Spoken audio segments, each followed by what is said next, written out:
Em nome do Pai, do Filho e do Espírito Santo. Amém. Amado irmão, amada irmã, é com muita alegria que nós estamos aqui para juntos estudar e meditar a primeira leitura proposta pela nossa igreja para este sexto domingo da Páscoa, do ano C. A leitura se encontra lá em Atos dos Apóstolos, capítulo 15, versículo de 1 a 2 e de 22 até o versículo 29. De antemão te faço um grande convite. Compartilhe esse vídeo nos grupos que você tem de WhatsApp, nos grupos da sua paróquia, para assim você me ajudar a evangelizar. Assim vai nos dizer a leitura deste domingo. Naqueles dias, chegaram alguns da Judéia e ensinavam aos irmãos de Antioquia, dizendo: Vós não podereis salvar-vos se não fordes circuncidados, como ordena a lei de Moisés. Isso provocou muita confusão e houve uma grande discussão de Paulo e Barnabé com eles. Finalmente, decidiram que Paulo, Barnabé e alguns outros fossem a Jerusalém para tratar essa questão com os apóstolos e os anciãos. Então, os apóstolos e os anciãos, de acordo com toda a comunidade de Jerusalém, resolveram escolher alguns da comunidade para mandá-los a Antioquia com Paulo e Barnabé. Escolheram Judas, chamado Barsabas, e Silas, que era muito respeitado pelos irmãos. Através deles, enviaram a seguinte carta: Nós, os apóstolos e os anciãos, vossos irmãos, saudamos os irmãos vindos do paganismo e que estão em Antioquia e nas regiões da Síria e da Cilícia.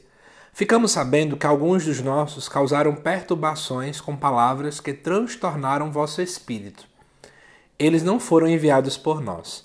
Então, decidimos de comum acordo escolher alguns representantes e mandá-los até vós junto com nossos queridos irmãos Barnabé e Paulo, homens que arriscaram suas vidas pelo nome de nosso Senhor Jesus Cristo. Por isso, estamos enviando Judas e Silas, que pessoalmente vos transmitirão a mesma mensagem, porque decidimos, o Espírito Santo e nós, não vos impor nenhum fardo além destas coisas indispensáveis: abster-se de carnes sacrificadas aos ídolos, do sangue, das carnes de animais sufocados e das uniões ilegítimas. Vós fareis bem se evitardes estas coisas. Saudações. Amado irmão e irmã, eu sou apaixonado por esse texto e vou te contar o porquê. No último ano, nós estivemos experimentando, no ano de 2021, o mês da Bíblia foi voltado para o livro de Gálatas. E o livro de Gálatas trabalha esse mesmo texto, só que uma outra ótica. Lá é Paulo que escreve, aqui é Lucas que escreve. Inclusive aqui no canal já te convido, se você quiser dar uma olhada. Tem uma playlist em que eu explico o livro de Gálatas, versículo por versículo, tá bom? Basta você pesquisar a Caminhada Bíblica com Gálatas, que vai aparecer aqui. Lá em Gálatas, no capítulo 2, essa mesma discussão aparece lá. E aqui, quando Lucas relata esse texto, é a mesma situação que está aparecendo. Então vou te ajudar a explicar essa problemática. Para nós hoje, isso aqui já está superado. Porém, eu vou te ajudar a fazer aplicações práticas, olhando para o tempo de hoje, com essa mesma análise desse texto aqui. O que aconteceu? Naquele tempo, as pessoas achavam, que Deus, ele precisava, ou melhor, ele era um Deus que era muito nacionalista. Ou seja, o povo de Israel sempre acreditava que Deus vinha salvar o povo de Israel e nada mais. Então, o anúncio, no caso da Boa Nova de Jesus Cristo, ela não deveria chegar até os pagãos. O anúncio deveria ser feito àquele povo que era judeu de nascença. Só que tinha um grande problema. Paulo, em sua primeira viagem missionária, juntamente com Barnabé, eles anunciam a Boa Nova àqueles que não eram judeus, aqueles que eram pagãos, aqueles que, por exemplo, se fossem homens, não tinham feito a circuncisão, que é tirar uma carnezinha do pênis, por exemplo, que, usando o texto de Gênesis, é uma forma da aliança daqueles que eram do sexo masculino de realizarem, Isso aparece lá dentro de Gênesis, se eu não estou enganado, por volta do capítulo 20.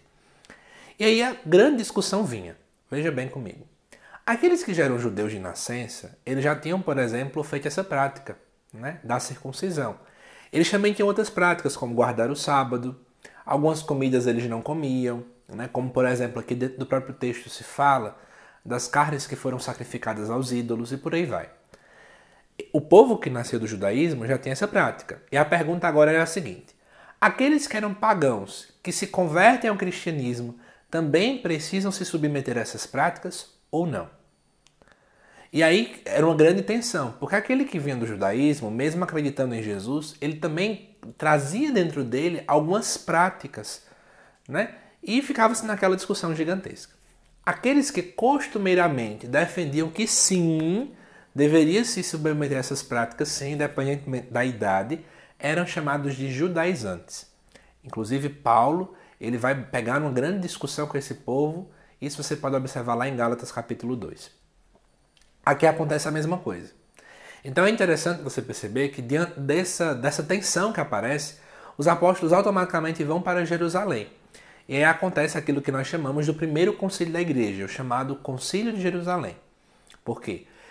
Eles procuram os apóstolos, aqueles que de fato eram os representantes de Cristo na igreja primitiva, e ali eles vão discutir. O texto, ele omite essa parte. Não é à toa que nós pulamos do versículo 1 em 2 para versículos bem adiante dentro desse capítulo. Mas nesse texto que foi omitido tem essa discussão, se precisa, se não precisa, se deve ou se não deve. E para você entender como é que isso é bem grave, é porque parecia mais ou menos o seguinte. Para ser salvo, para experimentar a salvação proposta por Jesus Cristo, nós precisamos apenas acreditar nele e está tudo bem? Ou nós precisamos, além de acreditar nele, fazer outras práticas?